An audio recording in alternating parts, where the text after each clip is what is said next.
the same phenomenon takes over. Millions of potential cells with possibilities of creating creating new babies, if they find a matching ovum, of course. Potentially they have that qualities. They are wasted for the sake of just one single fortunate cell which ultimately reaches its goal. And there it is always the phenomena of the survival of the fittest. So survival of the fittest is a law which does operate in nature and also in religion philosophies. But it takes different shapes. So permission to eat the animal flesh is drawn not only from one stray religious injunction, but it is drawn from the overall philosophy of the life, its plan on things, and how it interrelates with other members of life or different species. But in the same species, except for the rudimentary, elementary case of the sea life, you do not find it a common practice for animals to kill each other.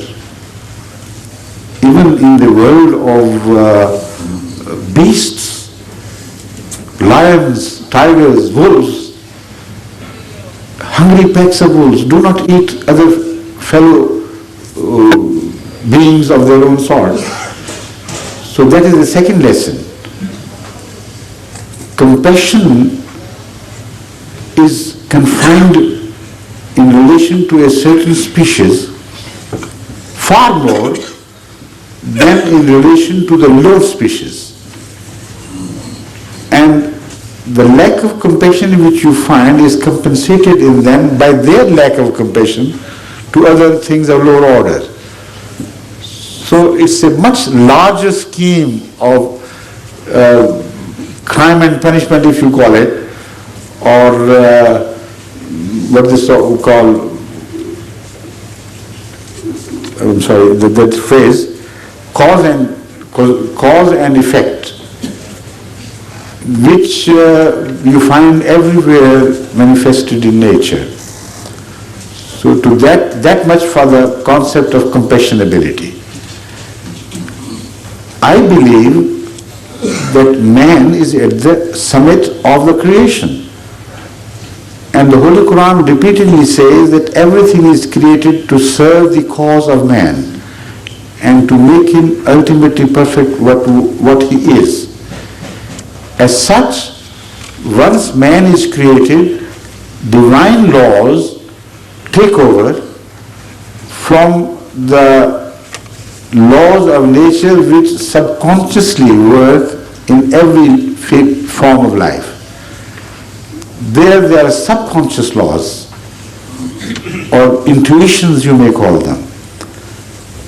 But when man reaches the stage of awareness of man, suddenly new worlds are revealed to him which he has not even remotely touched. The universe expands, and his vision of existence transcends the material limits and extends into heaven and heavenly, God and godly spirits, etc., which had never happened before in life. So that is an object. At this stage of awareness, he is taught consciously, in principles, that which is fed into life as laws of nature. And there he is given a choice. So unless he is given the choice between compassion and cruelty, he is not fit with either reward or punishment. So reward and punishment go hand in hand with the concept of option. And as such, compassion is also built by certain measures taken by all religions. And one's brushing with elements of cruelty is also experienced in everyday life. You sacrifice some small thing for the sake of a higher order, higher gain.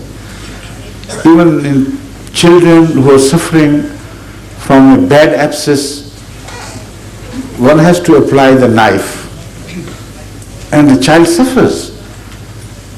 Even when the child is sent to the schools, he suffers.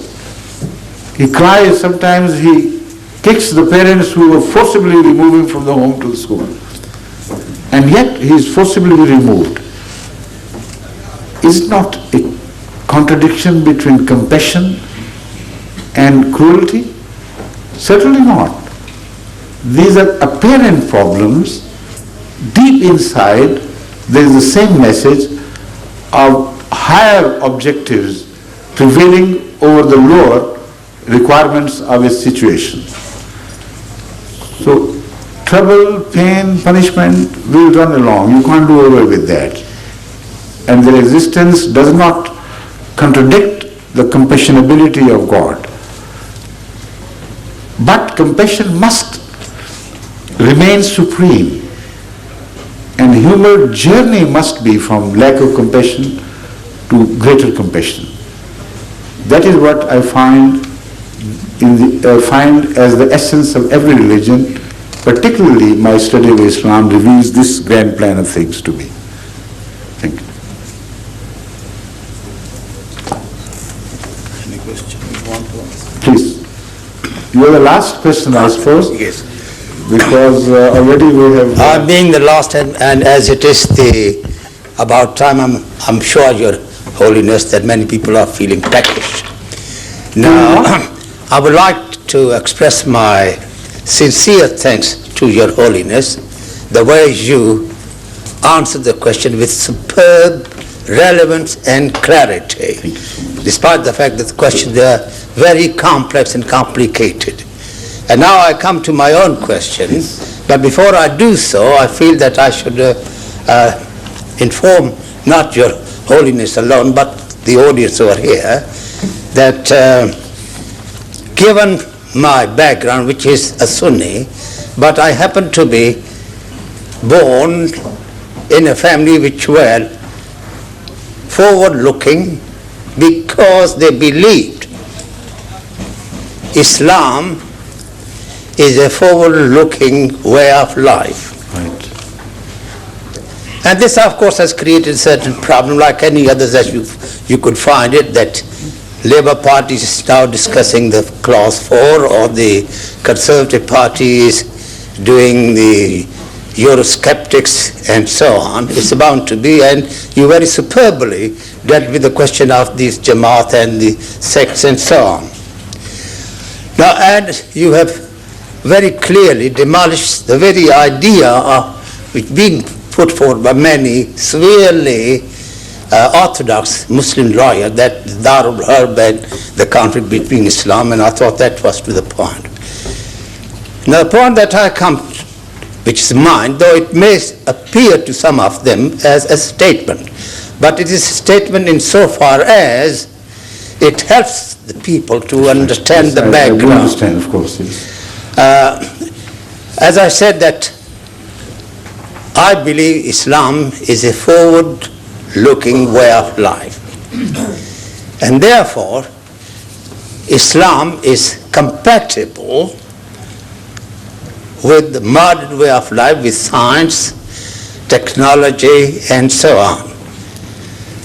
Because I believe that we now receive these things from Europe, but to put it in a commercial term, we are receiving deferred dividends from the investment that we made during the Middle Ages. That's right. Towards the renaissance of Europe. Correct, absolutely. And insofar as that was point that was raised by